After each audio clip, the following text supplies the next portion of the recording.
Hello everyone and welcome to Avision Institute. Here is your educator cum mentor रजत दुबे। तो आज रोज की तरह हम डेली करंट अफेयर्स जो है वो डिस्कस करने के लिए आप सभी के साथ जुड़ गए हैं और हमेशा की तरह आपको बेस्ट क्वालिटी कंटेंट यहाँ पे देखने को मिलेंगे।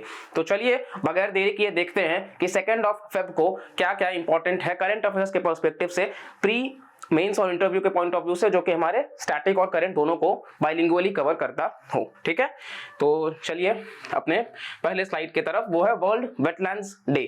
जैसा कि आप सभी को पता है आज जो है वो 2 फेब है और 2 फेब को हम वर्ल्ड वेटलैंड्स डे भी मनाते हैं।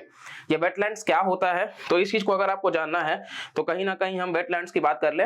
वेटलैंड्स आपको बेसिकली एक इकोटोन होता है। अगर आप इकोलॉजी के पॉइंट ऑफ व्यू से समझना चाहोगे तो ये एक इकोटोन होता है। इकोटोन क्या कि ये जोन ऑफ ट्रांजिशन होता है। जैसे एक तरफ क्या होता है कि टेरेस्ट्रियल होगा, लैंड वाला पार्ट, और एक तरफ एक्वाटिक होगा। ठीक है, तो इन दोनों को जो मर्ज होगा, जमीन और पानी दोनों जब मिलेंगे तो वो इकोटोन तैयार होते हैं और वहां पर आपको वेटलैंड्स देखने को मिल जाएगा। अच्छा, तो 2022 में 11 नए साइट्स ऐड हुए थे, यानी कि अब हमारे पास देश में टोटल 75 वेटलैंड्स हैं। ठीक है, तो 75 साल देश की आजादी के और 75 साल वेटलैंड्स के भी। ठीक है, चलिए इसके अलावा क्या इंपॉर्टेंट रहेगा कि एग्जाम के पॉइंट ऑफ व्यू से आपसे नाम पूछ लेंगे, वेटलैंड का नाम दे देंगे, इस स्टेट में है, ये आपको पता होना चाहिए।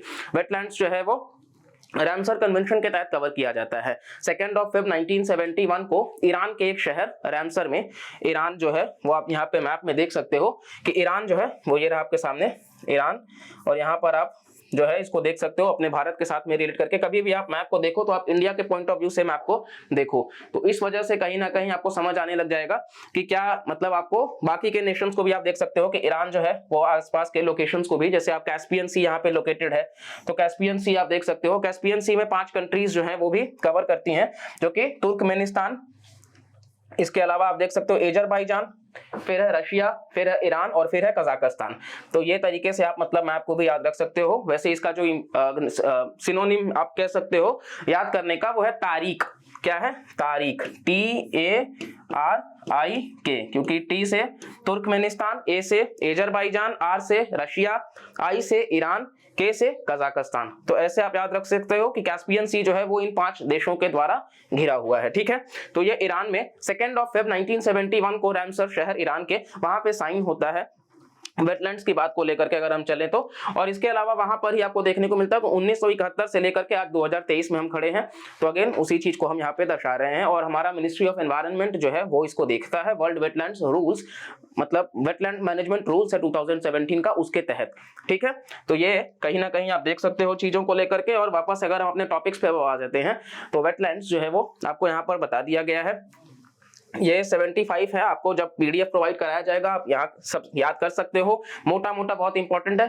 जैसे कि चिलिका लेक, चिलिका लेक आपको ओडिशा में मिल जाएगा और ये वन ऑफ द ओल्डेस्ट आप कह सकते हो कि ये रैमसर साइट है। और इसमें भी 2 एक होता है। ठीक है, एक है मॉन्ट्रेयुक्स रिकॉर्ड। तो मॉन्ट्रेयुक्स रिकॉर्ड क्या होता है, तो मॉन्ट्रेयुक्स में 2 साइट्स हैं। मॉन्ट्रेयुक्स का मतलब है उसमें वही साइट्स जाते हैं जिसमें इस तरीके से हार्म किया जा रहा है, नुकसान पहुंचाया जा रहा है कि इकोलॉजिकली वो थ्रेट में हो, खतरे में हो। तो एक तो चिलिका लेक जो है वो उसमें था, खैर चिलिका लेक को निकाल दिया गया है। अभी उसमें लोकतक लेक है जो कि मणिपुर में है, और एक है केवलादेव जो कि राजस्थान में है। ठीक है, केवलादेव और लोकतक लेक। चिलिका भी पहले था लेकिन चिलिका बाहर हो चुका है। चिलिका लेक जो है वो ओडिशा में है, दया रिवर के कॉन्फ्लुएंस पे, नालाबना आइलैंड वहां पे लोकेटेड है, तो ये आप ध्यान रख सकते हो। और ये ब्रैकिश वाटर लगून है चिलिका।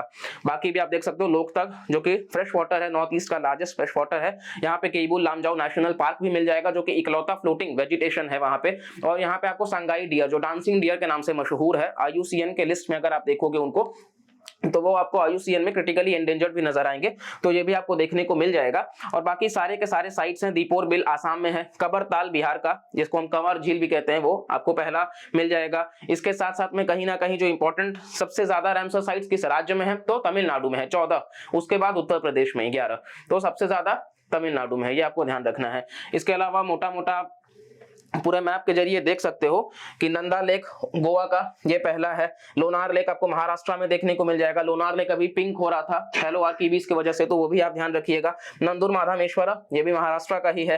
थाने क्रिक महाराष्ट्र का। नल सरोवर गुजरात का। खिजाड़िया गुजरात का। Thol lake wildlife sanctuary Gujarat का। यशवंत सागर ये नया है मध्य प्रदेश का, सॉरी यशवंत सागर जो है वो मध्य प्रदेश का है। इसके अलावा आप देख सकते हो कि सांबर लेक जो है वो largest inland salt water lake है, जो कि राजस्थान में लोकेटेड है, अरावली से घिरा हुआ। ठीक है, अरावली जो है पर्वत श्रृंखला वो दिल्ली, हरियाणा, राजस्थान इन सब से घिरा हुआ ये है गुजरात। तो आपको समर लेक जो है वो largest inland salt water lake आपको देखने को मिल जाएगा। इसके अलावा आप देख सकते हो कि भिंडावस वगैरह, सुल्तानपुर वगैरह ये हरियाणा का है, और बाकी के भी आप मतलब बिल्कुल यहाँ पर देख सकते हो। इसके लिए डेडिकेटेड एक हम अलग से लेक्चर लाएंगे बिफोर आपके प्रीलिम्स को, ताकि ये इंटायर टॉपिक जो है वो आपका अच्छे से कवर हो। बिल्कुल अगर आपको चाहिए तो आप कमेंट सेक्शन में बता सकते हैं। कोल्लेरू लेक, कल हमने आंध्र प्रदेश की बात करी थी, जो कि कोल्लेरू लेक आपको देखने को मिल जाएगा, ये भी फ्रेश वाटर लेक ही है।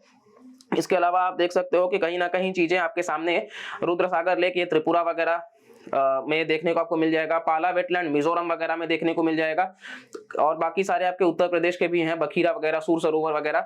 तो ये आप एंटायर मैप को जब ध्यान से देखोगे, एक बार में हो सकता है नहीं याद हो, लेकिन आराम आराम से आप याद करोगे। हीराकुड वगैरह, सतकोसिया वगैरह ये सब आपको ओडिशा में देखने को मिल जाएगा। भीतरकनिका वगैरह, अंसुपा वगैरह ये सब, तंपारा वगैरह ये सब आपको ओडिशा में ही देखने को मिलेगा। ठीक है, और वेस्ट बंगाल की तरफ आप रुख करोगे तो सुंदरबंस वेटलैंड हो गया, ईस्ट कोलकाता वेटलैंड्स हो गया। तो ये सारा आपको देखने को पूरा का पूरा भारत में देखने को मिल जाएगा। और वापस से इस टॉपिक पे हम अलग से लेक्चर लेकर के जब आएंगे तो वहां पर भी कवर कर लेंगे चीजों को लेकर के। और नेक्स्ट अब हम आते हैं अपने टॉपिक के ऊपर वापस से। तो एक सेकेंड, हाँ, तो ये वेटलैंड्स का एंटायर टॉपिक था। जैसा कि आपको बताया कि 11 साइट्स ऐड हुआ, तो ये 75 टोटल बन गए हैं। और इसके अलावा सबसे ज्यादा तमिलनाडु में है, दूसरे नंबर पे उत्तर प्रदेश में है, और वर्ल्ड वेटलैंड्स डे याद रखिएगा इस पर्सपेक्टिव से। तो कुछ भी अगर लगता है आपको तो यहाँ से आप कवर कर सकते हो। नेक्स्ट हम आते हैं अपने टॉपिक पे। नेक्स्ट ये 11 लिस्ट्स के नाम, जैसा कि आपको दिखा है, शॉलबाग जम्मू कश्मीर, हाईगम जम्मू कश्मीर, थाने महाराष्ट्र, ये आप देख सकते हो अपने हिसाब से। वधूवर, कंजीरंकुलम, सुचिंद्रम, चित्रनगुडी ये सब चारों के चारों तमिलनाडु में है। यशवंत सागर मध्य प्रदेश, अंसुपा, हीराकुड, तंपारा ये तीनों ओडिशा में आपको मैप में हम दिखाए हैं। चलिए अब इसी के साथ में नेक्स्ट आते हैं पीएम केयर्स फंड के ऊपर। तो पीएम केयर्स फंड जो है वो भी न्यूज में है। पीएम केयर्स फंड के ऊपर क्वेश्चन एक्सपेक्ट आप कर सकते हो। तो पीएम केयर्स फंड क्या है? पीएम केयर्स फंड एक तो ये पब्लिक चैरिटेबल ट्रस्ट है, पब्लिक चैरिटेबल ट्रस्ट है। इसको एक ट्रस्ट का जो है दर्जा दिया गया है। पब्लिक के माइक्रो डोनेशंस पे बेस्ड ये होता है, और यहाँ कहीं ना कहीं इसके जो हेड होते हैं वो प्राइम मिनिस्टर होते हैं। लेकिन इसके अलावा इसमें 3 मिनिस्टर्स भी होते हैं, डिफेंस मिनिस्टर, फाइनेंस मिनिस्टर और एक्सटर्नल अफेयर्स के मिनिस्टर। हालांकि इसको संविधान से कोई बैकिंग नहीं दिया गया है, ना ही स्टैट्यूट्स यानी किसी लॉ से। ठीक है, और ये पब्लिक अथॉरिटी भी नहीं है, यानी कि राइट टू इंफॉर्मेशन एक्ट जो है आरटीआई एक्ट 2005 उसके तहत आप यहां से इंफॉर्मेशन नहीं निकलवा सकते ये बोल करके कि ये पब्लिक अथॉरिटी है। तो जो भी पैसा उसमें गया है आप ये नहीं कह सकते हैं कि पीएम केयर्स के फंड को कहां जो है वो यूज किया गया है। इवन एक स्टेट का दर्जा भी नहीं दिया गया है। आपको ध्यान होगा तो आर्टिकल 12 जो है फंडामेंटल राइट का, तो इनिशियल ये जो है वो स्टेट का डेफिनेशन के बारे में बात करता है, लेकिन वहां पे इसको स्टेट का दर्जा भी नहीं दिया गया है। तो भारतीय संविधान से भी नहीं जुड़ा हुआ है, स्टेट का डेफिनेशन में भी नहीं है, पब्लिक अथॉरिटी भी नहीं है। तो इन चीजों के बारे में आप ध्यान रखिएगा। इसके अलावा कोई बजटरी डोनेशंस भी नहीं दिया जाता, तो ये आप ध्यान रखिएगा कि कोई बजटरी, इसके लिए अलग से बजट जो है वो आवंटित नहीं किया गया है। और मनी जो है, जो पैसे हैं वो सिर्फ चैरिटी के पर्पस से यूज किए जाएंगे, गवर्नमेंट पर्पसेस के लिए यूज नहीं किया जाएगा। तो अगर भारत सरकार का फिस्कल डेफिसिट ज्यादा है, तो आमदनी, अठन्नी, खर्चा, रुपया, अगर फिस्कल डेफिसिट ज्यादा है तो उसके लिए गवर्नमेंट पर्पस को फुलफिल करने के लिए फंड नहीं है, ये आपको ध्यान रखना है। ठीक है, इसके अलावा जो भी कंट्रीब्यूट करेगा, अगर आप में से कोई भी लोग इनकम टैक्स फाइल करते हैं और उसमें आपने पीएम केयर्स फंड में भी कहीं ना कहीं कंट्रीब्यूशन किया है, तो वो जो आप कंट्रीब्यूशन किए हो वो आप दिखा सकते हो और आपको टैक्स में एग्जेम्पशन मिल जाएगा, इनकम टैक्स में। इसके अलावा इसको कॉर्पोरेट सोशल रिस्पांसिबिलिटी फंड में भी यूज किया जा सकता है। ठीक है, कॉर्पोरेट सोशल रिस्पांसिबिलिटी फंड क्या होता है कि जो भी कॉर्पोरेट्स हैं जो पिछले 3 साल से प्रॉफिट कर रहे हैं, उसका अलग अलग मार्जिन है, लेकिन आप ये समझ के रखिए कि उनका जो प्रॉफिट मार्जिन है उसका 2% उनको कॉर्पोरेट सोशल मतलब अच्छे कामों में लगाना पड़ेगा। जैसे कि वहां पर, जैसे सपोज कि झारखंड के किसी जिले से, हजारीबाग वगैरह के रीजन से वो मिनरल्स खनिज को निकाल रहे हैं, एक्सप्लोर कर रहे हैं। अब उस प्रोसेस में क्या है कि वहां का ग्राउंड वाटर टेबल जो है उसमें यूरेनियम कंटामिनेशन देखने को मिल गया या कुछ भी देखने को मिल सकता है। तो उस चीज को क्लीन करने के लिए उन पर्टिकुलर कंपनीज को इन्वेस्टमेंट करना चाहिए कि वो जो पानी है वो साफ सुथरा उनको मिल सके, वहां के लोगों को रोजगार मिल सके, अच्छी शिक्षा मिल सके, तो उसके लिए ये कॉर्पोरेट सोशल रिस्पॉन्सिबिलिटी। तो अगर कोई कंपनी पीएम केयर्स फंड में भी पैसे डालती है तो ये माना जाएगा कि वो जो है वो CSR एग्जेम्पशन में उनको डाल दिया जाएगा। इवन आप फॉरेन से भी इसमें पैसे वगैरह आए हैं पीएम केयर्स फंड की बात कर ले तो। और पीएम केयर्स फंड में जैसा कि आपको हम बता दिए, प्राइम मिनिस्टर जो है वो इसके चेयरपर्सन होते हैं। इसके अलावा आपको देखने को मिलेगा defence minister, home affairs minister और मिनिस्टर ऑफ फाइनेंस। तो क्षमा करिएगा, शायद हम आपको एक्सटर्नल अफेयर्स मिनिस्टर बोल दिए थे। तो यहाँ पे एक तो डिफेंस मिनिस्टर है, दूसरा फाइनेंस मिनिस्टर है और तीसरा होम अफेयर्स मिनिस्टर है।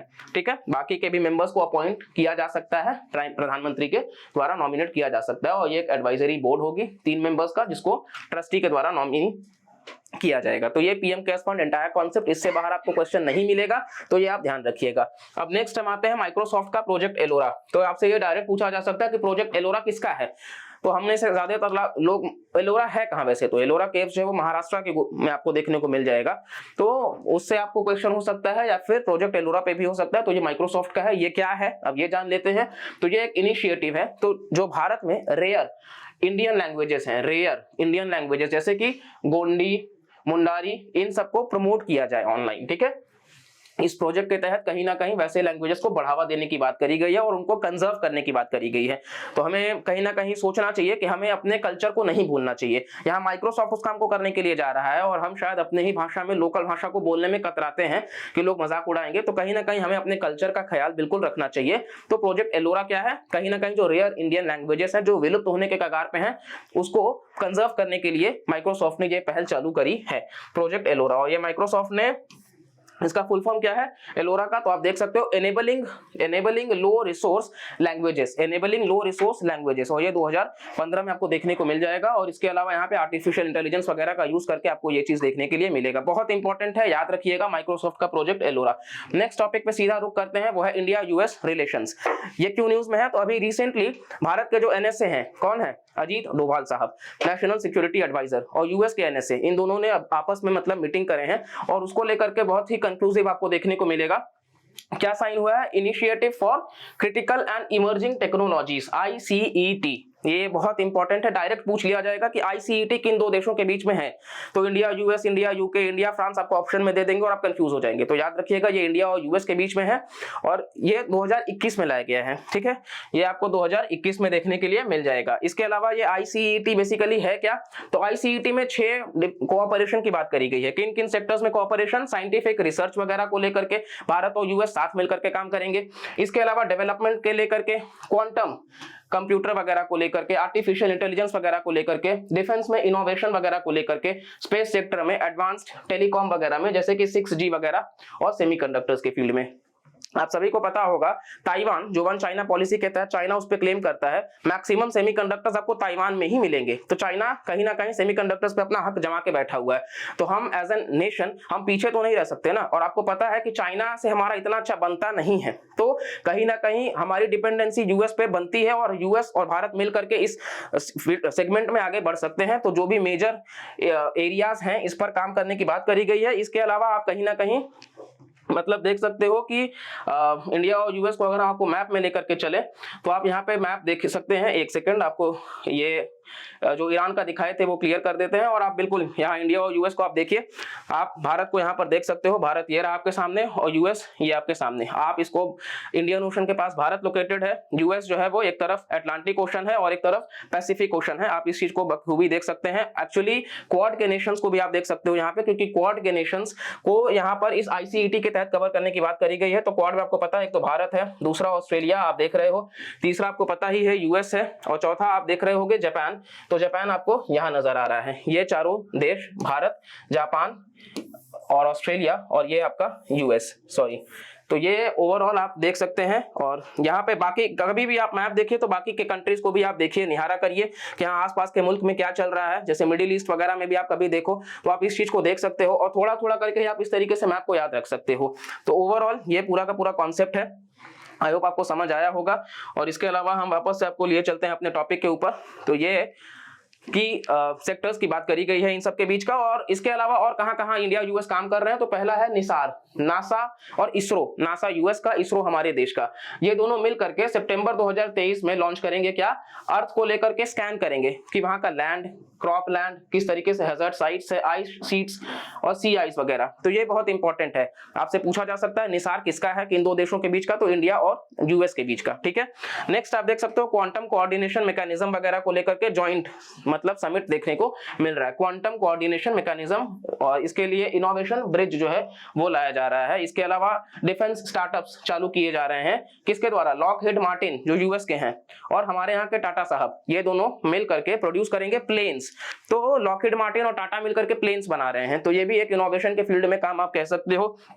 इसके अलावा हैदराबाद में, इसके अलावा इंडिया यूएस से जो है वो स्ट्रैटेजिक क्लीन एनर्जी पार्टनरशिप की तरफ काम कर रहे हैं। बहुत इंपॉर्टेंट की टर्म है स्ट्रैटेजिक क्लीन एनर्जी पार्टनरशिप। ठीक है, तो इंडिया और यूएस बहुत सारी फील्ड पे काम कर रहे हैं। मालाबार एक नेवल एक्सरसाइज अगर आपको याद होगा तो उसमें भारत है, यूएसए है और जापान है, इवन ऑस्ट्रेलिया को भी हमने रिसेंटली लाया है। क्वाड में भी यही चारों नेशंस हैं और ये क्वाड हम फर्दर नेटो की तरफ एक्सपैंड करने की कोशिश कर रहे हैं। जो चाइना का डोमिनेंस है, चाइना का जो डोमिनेंस पैसिफिक ओशन में जो वो क्लेम करता है 9-9 में कि ये सारा का सारा टेरिटरी मेरा ही है, और जो बाकी के साउथ ईस्ट एशियन नेशंस है उस पर वो अपना दबदबा बनाने की जो कोशिश करता है, तो हमें इस चीज को ध्यान रखना चाहिए कि हमें बाकी देशों के साथ मिल करके मल्टीलैटरलिज्म की पॉलिसी को प्रमोट करना चाहिए। और ये इसी के साथ आज का एंटायर जो डेली करंट अफेयर्स रहता है, आई होप आपको काफी इंटरेस्टिंग लगा होगा, मजेदार रहा होगा और हर तरीके से हर डायमेंशंस को हमने कवर किया होगा। फिर भी कुछ रह जाता है तो बिल्कुल आप कमेंट सेक्शन में पूछ सकते हैं और उसके लिए हम आपको जवाब ऑन द स्पॉट देते नजर आएंगे। इससे आप पढ़ते रहिए, एग्जाम सामने है, एंजॉय करते रहिए डेली कंटेंट को और मिलते हैं फिर अगले लेक्चर में। Thank you, bye bye, take care.